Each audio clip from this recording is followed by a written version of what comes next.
Assalamualaikum warahmatullahi wabarakatuh. Nama saya Sania Karima dan NPM 24781087 dari kelas MI 3C. Di sini saya akan menjelaskan dan mengerjakan kuis dari mata kuliah pemrograman SQL 1. Di sini yang pertama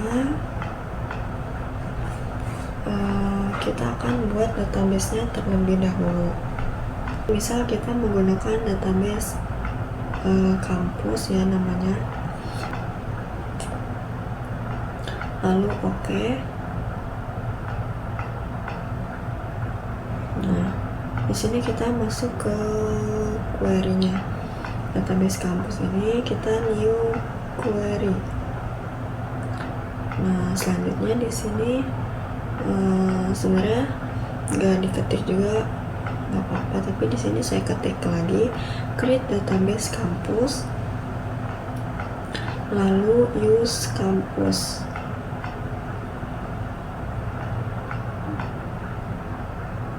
lalu go. Nah, pada soal yang pertama, tugas yang pertama, kita itu disuruh buat tabel prodi sesuai struktur dalam buku yang ada ID prodi, nama prodi, akreditasi dan tahun berdiri. Jadi di sini kita create table prodi, lalu ID prodi, ini primary key-nya jadi integer primary key, koma, terus bawahnya nama prodi, NM prodi, kita singkat aja. Ini varchar 50.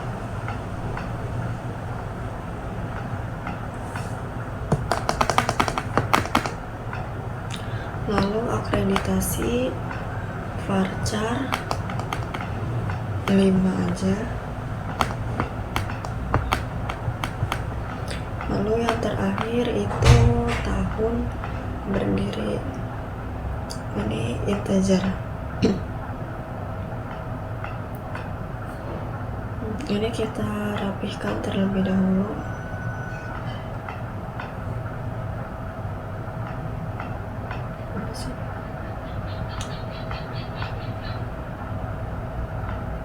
Kita rapihkan.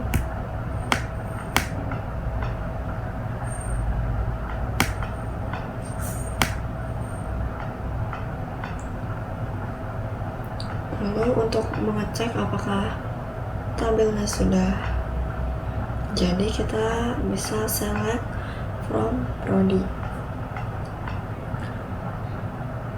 lalu kita execute.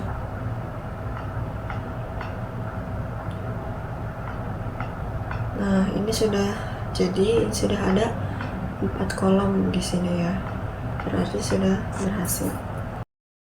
Selanjutnya pada soal yang kedua, ini kita menambahkan satu kolom baru jenjang bertipe varchar 10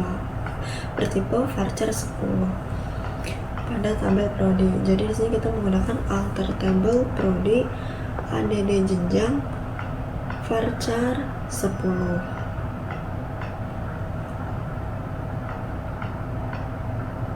Nah, untuk mengeceknya kita execute lagi. Kita buka dulu. Kalau kita execute, nah ini sudah ada kolom jenjangnya. Jadi di tabel prodi ini sudah terdapat kolom jenjang dan 5 kolom yang sudah terdapat 5 kolom yang jenjang yang baru ditambahkan ini. Selanjutnya pada soal nomor 3 yaitu ubah panjang kolom nama prodi menjadi 100. Sini kita alter table prodi, alter kolom, salah ini, kolom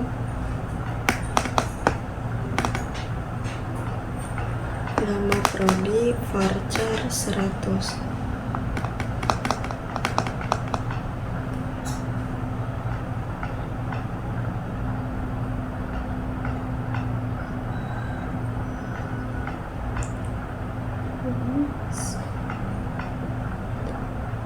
Kita bisa blok, lalu kita execute. Nah, untuk tampilannya emang gak ada yang berubah, tapi ini dari yang sebelumnya varchar 50, ini sudah kita ubah menjadi varchar 100. Selanjutnya yang keempat, hapus kolom jenjang pada tabel prodi. Kita menggunakan drop tabel prodi.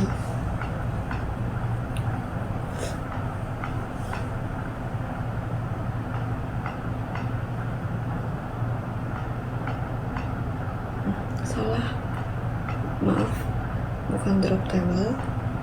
Pertama outer table prodi, lalu drop kolom jenjang.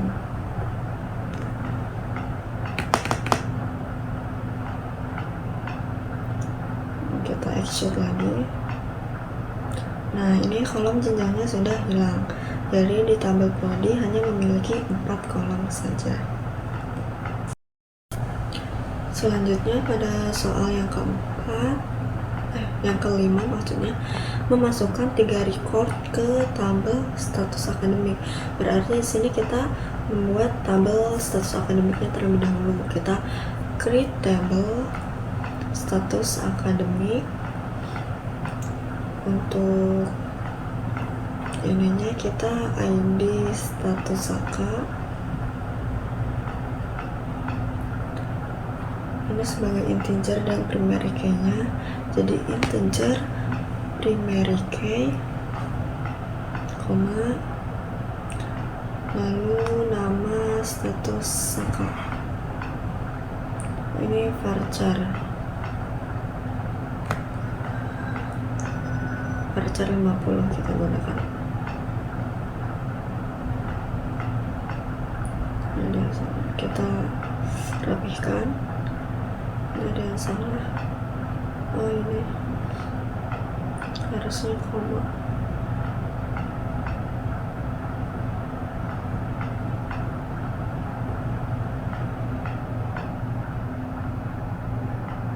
Kita select from status akademik,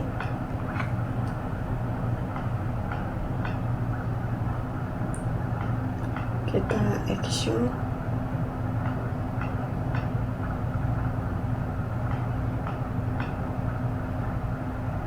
Nah, ini sudah ada ya kolomnya, ID status saka dan nama status saka. Lalu kita masukkan datanya, insert into status akademik, ID status saka, koma,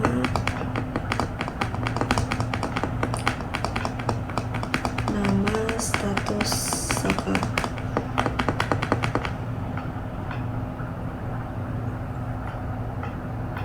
Di sini values, lalu kita masukkan datanya. Untuk ID status saka yang pertama itu 1, nama status akademiknya yaitu aktif. Lalu selanjutnya yang kedua,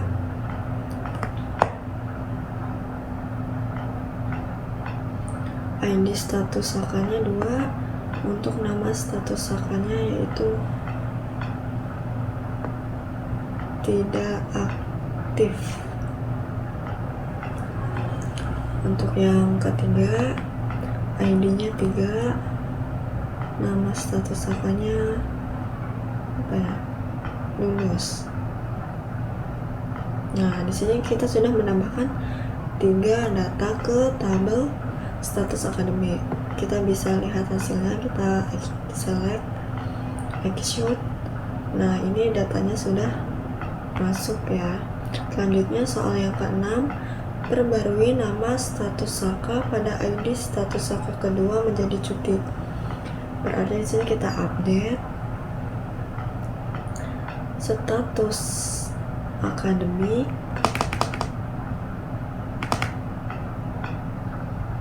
ini salah ya, ke bawah harusnya, set nama status saka sama dengan cuti, where ID status saka ini sama dengan 2, yang kedua.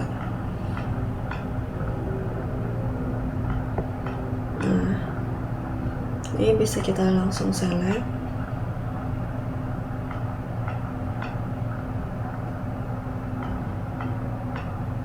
Kita execute.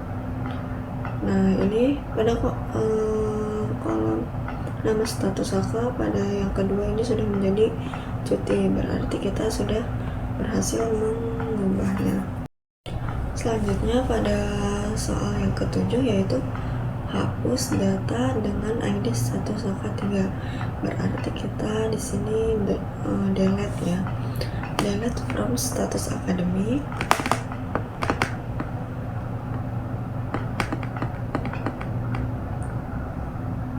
Ini salah, harusnya ke bawah ya, where ID status Saka sama dengan 3, menghapus yang ID yang ketiga. Ini bisa langsung kita select, execute. Nah, ini yang nomor 3 sudah hilang, jadi tersisa 2 data saja di tabel status akademik. Nah, mungkin cukup sekian penjelasan dan hasil tugas dari mata kuliah pemrograman SQL 1 dari saya. Wassalamualaikum warahmatullahi wabarakatuh.